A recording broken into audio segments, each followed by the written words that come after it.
Et pour commencer, en route vers la liberté, du moins provisoire, avec Paul. Bonjour.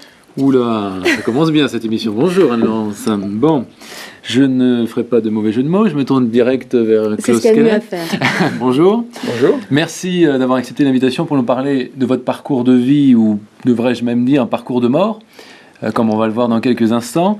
Un parcours que je vais avoir du mal à résumer tellement il est impressionnant. D'ailleurs, comme en témoigne le titre de votre livre, 2 millions de kilomètres vers la liberté. Alors, tout d'abord, 2 millions de kilomètres, c'est à peu près l'équivalent de 50 fois le tour du monde. C'est ce que vous avez vraiment parcouru ? Oui, c'est juste. C'est juste. Vous avez eu le temps, en 65 ans à peu près, J'ai 65, oui. 65 ans, de parcourir 50 fois le tour du monde ? À peu près, oui. Dans quel pays alors exactement ? Ben, il y a peut-être un pays où je n'ai pas été, mais les autres... Dans quel pays vous n'avez pas été plutôt ? Ça sera plus court. Non, j'étais en Corée du Nord. Ah, même la Corée du Nord. Donc, j'étais pratiquement partout. Partout. Voilà. Alors, on va découvrir un petit peu ça, mais quelque part, on comprend que vous n'aviez pas envie d'être sédentaire. On comprend, en lisant votre histoire, que dès votre enfance, vous aviez envie de partir. Chez vous, c'était plutôt l'horreur. Qu'est-ce qui se passait ? L'horreur de... L'horreur chez vous, dans votre enfance. Oui, parce que c'est pour ça que je suis parti, parce que j'ai pas eu un père qui était divorcé. J'ai eu une mère qui était dominée par les puissances occultes, de l'occultisme, donc pas d'amour, pas de Dieu, pas d'amour. Alors, elle me tapait très fort. Et puis alors, c'était l'horreur. Puis je supportais pas cette femme. Elle, je ne sais pas si elle me supportait. Cette femme, c'est votre mère. Oui, moi, je connais pas ce que c'est avoir une mère. Alors, elle m'a donné loin, parce qu'elle ne pouvait pas vivre avec elle. Moi, je ne pouvais pas vivre avec elle non plus. Chez un prêtre catholique, j'étais indomptable, inéducable, on avait dit. Ni les flics, ni les profs, ni personne. Un cas désespéré. Un cas désespéré, typique. Alors, ce prêtre-là, il a dit, je vais m'en occuper de ce fils, mais il était pédé, donc homosexuel, et de pire façon. Vous êtes très franc dans votre livre, je précise. il a eu des forces occultes, et c'est pour ça qu'il a pu lier ma volonté.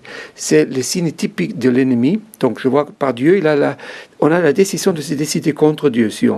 L'amour ne force pas, mais avec Satan, il te prend en possession. L'ennemi, il t'enlève la liberté. Donc, il a réussi à me lier, et puis il m'a violé chaque nuit pendant 7 ans. Donc, moi, je pourrais dire que c'était l'apprentissage du christianisme dans ma vie. C'était votre première rencontre avec le christianisme. Oui, et ma mère d'ailleurs la même. Elle était très catholique. Je ne parle pas contre une église catholique comme ça, mais elle aimait le pape, je ne dirais pas Christ. Alors, elle allait à la communion tous les jours. Et elle pourrait me taper après, à moitié à mort, que je saignais, avec un fer métallique comme ça. C'était son éducation. Voilà, alors c'était ma jeunesse. Donc, solitude. Pas d'amis, et c'est pour ça aussi, d'ailleurs, que quand vous étiez enfant, vous fuguiez parfois la nuit pour errer dans les cimetières, exact, vous dormiez sur les tombes. Il n'y avait pas un chez moi, il n'y avait pas de maison chez moi. C'était la merde, c'était la souffrance. Voilà. On sent que c'est encore vif aujourd'hui. Ça m'a formé mon caractère, quoi. Alors c'est pour ça que vous êtes parti en quête de liberté, d'amour, de vérité. Est-ce qu'il y a une seule religion, un seul courant philosophique ou une seule spiritualité que vous n'avez pas pratiquée ? Non, j'ai tout essayé. Je crois qu'on peut le dire, vous avez tout essayé. Oui. Bon, il y a des petites sectes, il y en a des milliers, bien sûr, on ne peut pas tout essayer, mais c'est comme l'autre, ça veut dire c'est privation de la liberté chaque fois. Mm-hmm. Donc, ça a été philosophie de Confucius, là, de Lao Tse, de bouddhisme, de zen, de méditation transcendantale, toutes ces choses-là. Je me suis fait introduire, j'ai mis des fortunes, de l'argent là-dedans, et ce n'était pas une blague, c'était pour moi une nécessité. De voir, est-ce qu'il y a quelque part un sens de vie. Parce que tout ce que je voyais d'ailleurs, après la guerre, c'était la destruction partout, et la destruction intérieure et extérieure. Alors, c'est quoi cette vie ? Et je ne voulais pas faire une carrière, gagner de l'argent, ça m'intéressait. C'était loin de moi, c'était même pas dans mes pensées. Je voulais savoir pourquoi, merde, je vis. Qu'est-ce qu'est le sens de ma vie ? Alors, pour ça, j'ai investi tout le temps. Et beaucoup d'argent aussi. Parce que Oui, parfois, c'est vrai que les fric, cours quoi. coûtaient très cher pour À apprendre l'époque, des c'était choses assez mystiques. facile. Très Les gens me étonnantes. demandaient comment il a financé tout ça.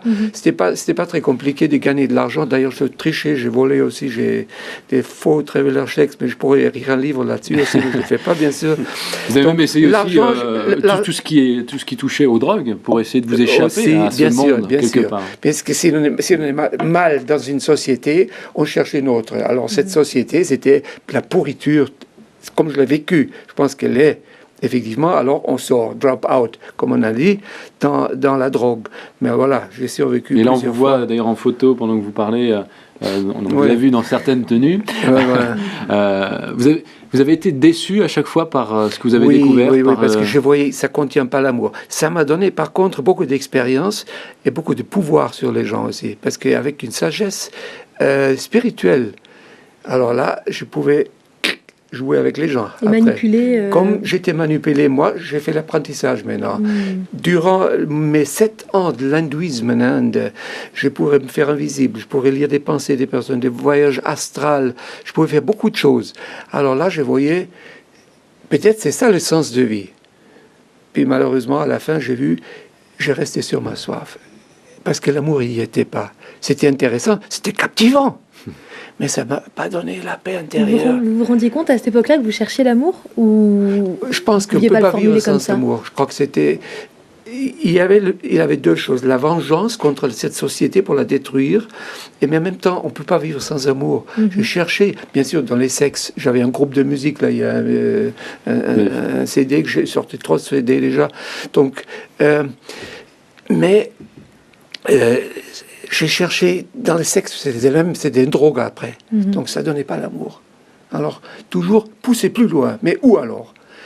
Et j'ai cru que c'était dans une religion quelque part. Parce que la philosophie, j'avais même étudié. Depuis les anciens Grecs, les Romains, j'ai lu des livres et c'était vachement intéressant. Mais quand tu vois que 90% de ces philosophes ont fait suicide à la fin de leur vie, c'est pas très drôle, c'est pas très promettant. Alors, après, psycho, j'ai essayé la psycho aussi. Une thérapie. Puis merde, les gens, ils expliquent tout, mais je voulais pas des explications, je voulais l'amour, je voulais la vie, de bleu, ça marchait pas. Alors, chaque fois, c'était tombé. Et alors, mais ça n'avait pas eu marre justement de passer d'une religion à l'autre. Vous n'êtes pas dit à un moment, bon, de toute façon, il n'y a rien. Vous n'avez pas pensé au suicide ou... Mais quel choix j'ai? Je dois essayer, parce que le christianisme, c'était hors question. Alors, il faut que j'aille chercher. Puisque le communisme, c'est quelle belle idée. Mais qu'est-ce qu'ils ont fait, les hommes-là? C'est une bonne idée, mais merde, ça marche pas du tout. Ça vous a pas été convaincu par la Corée du Nord quand vous êtes allé là-bas, non? Vraiment pas. D'accord. Alors, automatiquement, 7 ans, c'était pour moi essentiel de voir. Et le bouddhisme, après, au Tibet, en Thaïlande, de vivre les choses, mais vraiment par expérience, pas par théorie, parce qu'en théorie, ça sonne toujours bon. C'est pour ça que plein de le monde fait de l'expérimenter qui... Le yoga, tout le monde va le dire, ça me fait du bien, le yoga. Oh là! Mais si on sait ce que c'est vraiment, on sait que c'est de la triche, c'est une anesthésie, c'est une narcose, là, qui ne se donne pas la paix. Pas vraiment. C'est de l'artificiel. Oui, c'est... voilà. Mais il y a aussi une chose qui est assez exceptionnelle dans votre vie, c'est que vous avez frôlé la mort au moins une bonne vingtaine de fois. 25 fois, j'ai calculé une fois, 25 fois, oui. Bah, on ne peut pas évidemment raconter ces 25 aussi, Increvable. mais on peut les trouver effectivement là-dedans. Ouais. Mais qu'est-ce qui vous a marqué le plus? À quel moment vous avez vraiment senti la mort peut-être de plus près? Le plus proche, quand Satan personnel m'a parlé. Il m'a parlé, il est apparu en personne, et pour sauter en bas d'un mur. C'était un tel choc, c'était un tel froid, c'était tellement mortel. Non, une fois encore. Voilà, bah, merde, je sais pas où commencer.